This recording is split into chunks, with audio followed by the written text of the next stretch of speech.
the Minister to the committee, and just to follow on what Deputy Byrne was talking about in relation to Colombia and the trade agreement. We have a Euro-Med trade agreement with Israel.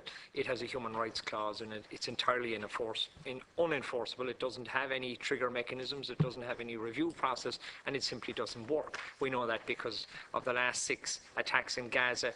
There has been no triggering of the Euro-Med agreement human rights clause despite attacks on UN compounds. So I would ask that before Ireland signs up to any EU trade agreement with Colombia, that the human rights clause, which I know Ireland has fought for, is actually workable, and it has trigger and review mechanisms. And like the Chairman, I'd like to ask maybe for an update on the situation of the undocumented Irish. I know President Obama is about to sign an executive order in relation to the powers that he has on what he can do for the 50,000 undocumented, and maybe the Minister would consider pushing for a humanitarian visa that would allow not only the 50,000 undocumented Irish, but also the 12 million others who are residing within the United States who can't leave and return, that a humanitarian visa would be part of the executive order, which would allow them to leave in times of bereavement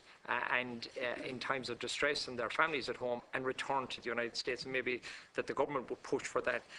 I'd like to get your views as well in relation to votes for the Irish overseas and the diaspora. I know Minister Deenahan has been talking about it, but having it solely in presidential elections is simply not enough, because there are only 8 countries in the world that confine votes for their diaspora to presidential elections, and all of those are executive presidents who have similar powers to President of the United States, President Obama. So maybe the Minister would look at expanding that view and that option for the Irish overseas and those living outside the state, obviously in the north, voting not only in presidential elections but also in Shannon elections initially, I would assume.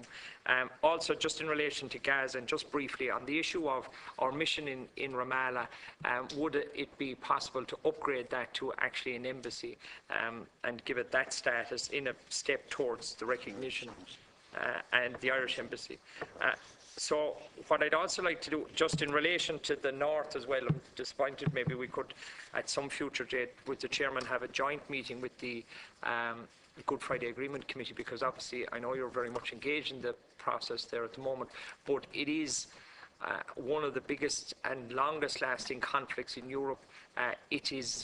We are hoping at a permanent peace situation, but because of the historical legacy issues, because of the issues of flags, the issues of parades, it has the potential to come back with a vengeance at any time. And I just, maybe in a future date, or you can address it in your remarks, how that situation is progressing and how you see it evolving.